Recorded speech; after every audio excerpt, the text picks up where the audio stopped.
आज बृजभूषण जी और पंडित जी बड़े खुश हैं। उन्हें उनके ऑफिस यानी जहां उन्होंने रिटायरमेंट से पहले काम किया था वहां से कॉल आई थी। एक बहुत जूनियर कलीग हैं सुमित जैन, उन्होंने कॉल की और पंडित जी से रिक्वेस्ट की कि ऑफिस में एक गीता ज्ञान का सेशन करवा दें। पंडित जी तो वैसे भी किसी को मना नहीं करते और जब बात उस जगह की हो जहां उन्होंने सालों काम किया था तो वो कैसे मना करते।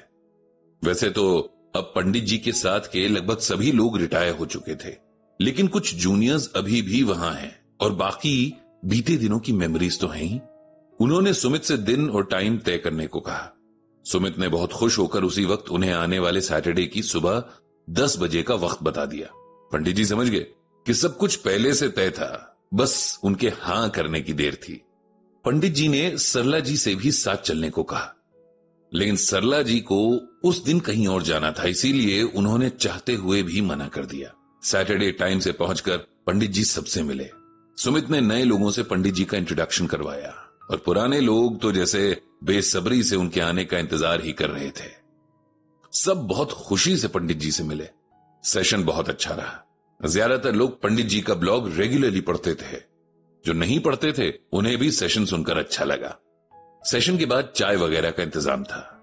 सब आपस में बातें करते हुए चाय पी रहे थे, तभी श्रीवास्तव जी पंडित जी के पास आकर बैठ गए। जब श्रीवास्तव जी ट्रांसफर होकर यहां आए थे तब पंडित जी के रिटायरमेंट को बस 6 महीने ही बचे थे। इन 6 महीनों में ही इन दोनों की अच्छी खासी बातचीत हो गई थी। श्रीवास्तव जी बहुत खुश मिजाज नेचर के थे। हर वक्त उनके चेहरे पर एक स्माइल होती थी। चाहे काम का जितना भी प्रेशर हो वो हमेशा हंसते हंसाते रहते। पंडित जी उन्हें अक्सर कहते थे कि बिना गीता पढ़े ही आपने गीता ज्ञान को जिंदगी में उतार लिया है। लेकिन आज पंडित जी को श्रीवास्तव जी थोड़े उदास से लगे। जिसका नेचर हमेशा हंसते रहने का था, उसके चेहरे पर जरा सी भी उदासी बहुत जल्दी नजर आ जाती है। पहले पंडित जी ने सोचा कि शायद थकान होगी, क्योंकि श्रीवास्तव जी भी अब रिटायरमेंट की एज पर पहुंचने ही वाले हैं। शायद इसीलिए थकान असर दिखा रही होगी। पंडित जी ने एक बार फिर श्रीवास्तव जी से उनका हालचाल पूछा, बच्चों के बारे में पूछा। श्रीवास्तव जी के 3 बेटे हैं, ये तो पंडित जी जानते थे, लेकिन आजकल क्या कर रहे हैं इसकी जानकारी उन्हें नहीं थी। श्रीवास्तव जी ने बताया कि उनके 2 बेटे अच्छी प्राइवेट जॉब्स पर हैं, दोनों की शादियां हो चुकी हैं और सबसे छोटा बेटा हायर स्टडीज के लिए अब्रॉड जाना चाहता है। श्रीवास्तव जी की वाइफ को बहुत पहले से डायबिटीज थी, जो अब बहुत परेशान करने लगी है। आप कुछ परेशान लग रहे हैं श्रीवास्तव जी, पंडित जी ने उनका हाथ अपने हाथ में लेते हुए कहा। जी पंडित जी, परेशान तो मैं हूं और बहुत ज्यादा हूं। कई बार सोचा कि फोन करके आपसे अपनी परेशानी शेयर करूं, लेकिन फिर सोचा कि आप इतना बिजी रहते हैं, अगर मैं भी अपना रोना लेकर बैठ गया तो आप बेवजह डिस्टर्ब होंगे। कैसी बात कर रहे हैं श्रीवास्तव जी, आपकी परेशानी मेरी भी परेशानी है। आखिर 6 महीने साथ मिलकर हम हंसे हैं। अब अगर कोई दुख है तो उसे बांटने का भी मुझे पूरा हक है। पंडित जी की बात सुनकर श्रीवास्तव जी इमोशनल हो गए। फिर वे दोनों उठकर एक अलग साइड में आ गए। श्रीवास्तव जी ने अपनी परेशानी बतानी शुरू की। पंडित जी, आप तो मेरे 3 बेटों के बारे में जानते ही हैं। तीनों को हमने बहुत मेहनत से पाला, जैसा कि सारे पेरेंट्स करते हैं। जब ये तीनों छोटे थे तब मेरे ऊपर अपने पेरेंट्स और अपने छोटे भाई बहनों की भी रिस्पॉन्सिबिलिटी थी।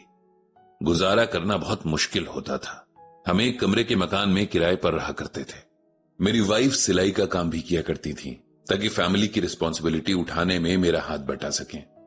हमने अपने लिए कमी की, लेकिन इन बच्चों के लिए कभी कोई कमी नहीं होने दी। तीनों को अच्छे स्कूल में पढ़ाया, अच्छा खिलाया और पहनाया। हमारे तीनों बच्चे भी होनहार थे। तीनों पढ़ाई में बहुत अच्छे और सिंसियर थे। कभी उनकी कोई शिकायत स्कूल से नहीं आई।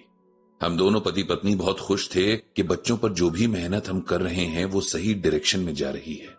धीरे धीरे फैमिली की रिस्पॉन्सिबिलिटीज पूरी होती गईं और हमारी फाइनेंशियल कंडीशन भी बेहतर होती गई।